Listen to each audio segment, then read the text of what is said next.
Hey yo, how y'all doing? This is your girl Tysheen. I am back with another video. How you doing? How you feeling? So I'm gonna react to this. This is Cash Jordan, and this is It Begins. New York City gives migrants 30 days to leave. From watching the news and watching videos about New York, I've seen like it's been crazy with the migrants living here. It's been crazy here. Been crazy. I mean, far as the crime, and a lot of them are squatting in people's houses, and it's a lot of stuff going on. Not saying that we didn't have crime going on here in New York. We had crime going on here, but it's been like, when I mean crazy, it's been so much going on that they can't stop talking about it on the news. So let's get straight to this video. So the city is now moving asylum seekers into apartments that it pays for. But this program only applies to families, and what nobody's talking about is that the city has zero plans to provide for the thousands of single adults that it's been caring for months, but suddenly wishes weren't here for some reason. And now the city's essentially saying to these people, go, live your life, be free, except they can't actually do that. And that's almost as bad of a plan as telling people they can come here and live in a shelter forever, which was the first plan and was completely unsustainable. And critics are saying the reaction to that, these forced evictions and homelessness, is just going to create more problems for the city because they're following up one bad decision with another bad decision. And you've got human beings on the other end of this that were essentially misled, and now we're in a very tough position. Because after you apply for asylum, if you get on a bus and leave, you've got to amend all of your application paperwork, and that could— Wait, they're going to Boston? The bus says Boston. cause you to get denied. And that's why, even though the city's telling people they've got to go, most people are gonna try to stay. And this has people suggesting the city may have just made the whole asylum crisis worse. And to understand why people are saying that, you've got to realize that the folks who are now getting evicted are faced with the worst of choices for what they're gonna do next.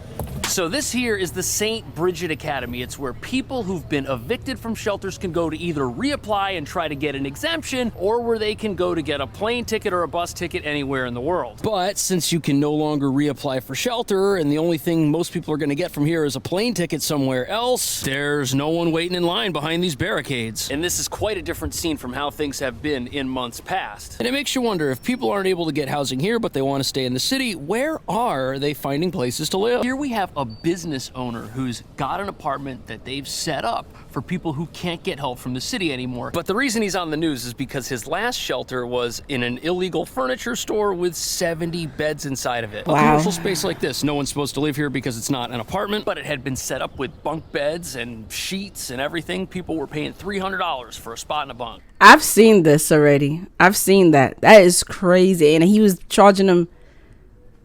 Is it the same person? It's charging $300 and something a month?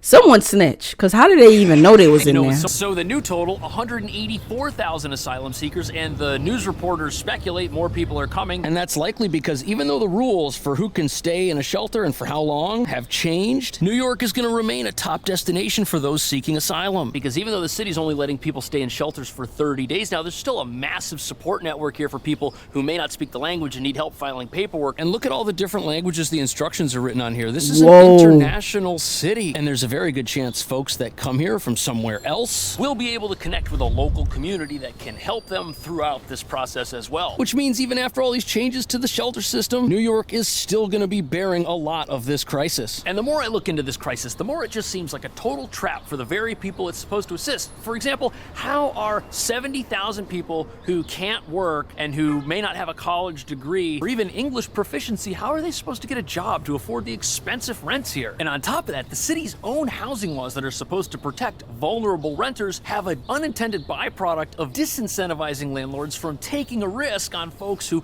may have just been in the shelter system, which means they might never find their own apartments, even though the city— It's going to be hard. Let me tell you something. Some of these people are not going to leave because they don't know where to go, and they're not used to certain states, so it's like the only way that some of them probably will leave if they have family somewhere in different states. That's the only way they'll leave.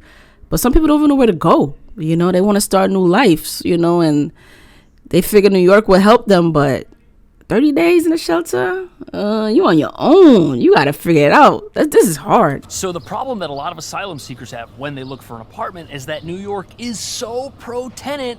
Landlords are strict. And they want a lot of proof of how much you make and what your credit score is before they'll move you in. Because in this city, after you live somewhere for 30 days, you have the legal right to that property and the landlord can't evict you. Yes, in New York, you have squatters' rights. Now, this doesn't mean asylum seekers will turn into squatters if they get an apartment, but it does mean many landlords aren't willing to take that risk. It's crazy how squatters have rights.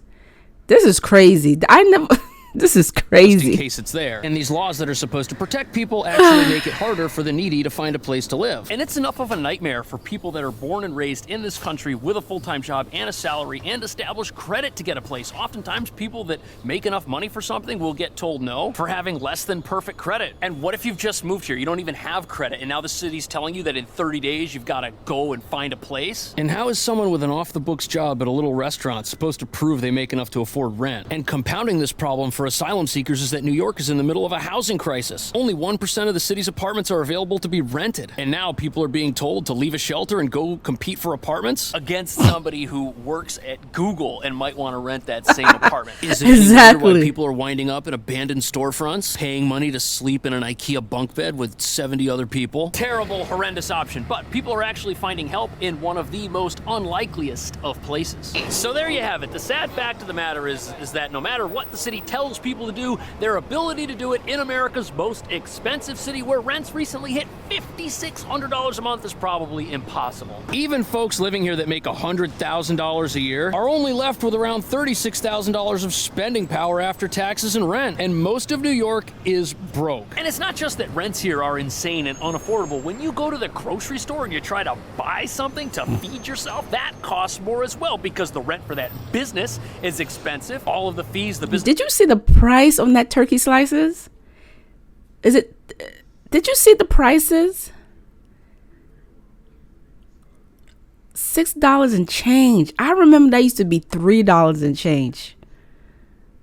I remember being around that price. That is crazy. Has to pay to exist or higher here than elsewhere. My plus gosh. City taxes. And not only is inflation worse here than it is in most parts of the country, prices keep going up even on basic city services like its broken transportation network. And that's why it just seems so crazy that the city created a population of people that were reliant on it for its help, and now it's told them, hey, go figure it out. How are they gonna do that? And how exactly does it benefit people to be trapped in New York City with no way to provide for themselves? But it's almost like nobody running the shelter system thought about what was gonna happen to the people in it when it suddenly stopped supporting them. And it's almost as if this entire system was designed from the very beginning to fail for some reason. The leader of this gang, when he was eventually caught, he told the authorities that the criminal underworld in New York was much bigger than him and his single operation, which spanned 3 different...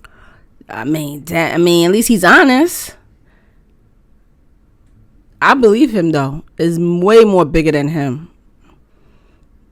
There's somebody out there, somebody who's way bigger than him. It's sad. And the crime ring he was leading could only exist in a city like New York because it's got a large population of vulnerable people gangs can try to exploit. And the thieves in this gang used these mopeds to steal purses and phones from New Yorkers walking down the street, which they would then bring back to their hideout, which was also an apartment building that had a whole bunch of rooms in it where they would break into the phones and drain people's bank accounts. If there aren't any consequences for robbing people, people are going to continue to get robbed. This is the wrong place, and it's the wrong policy. Homeless shelters don't help homeless people, and we are not going to be silent about. So the city is passing laws to limit. We don't need no more shelters. I'm sorry. I know some of y'all might disagree, but we don't need no more shelters. You need to help the people that's already in the shelters already.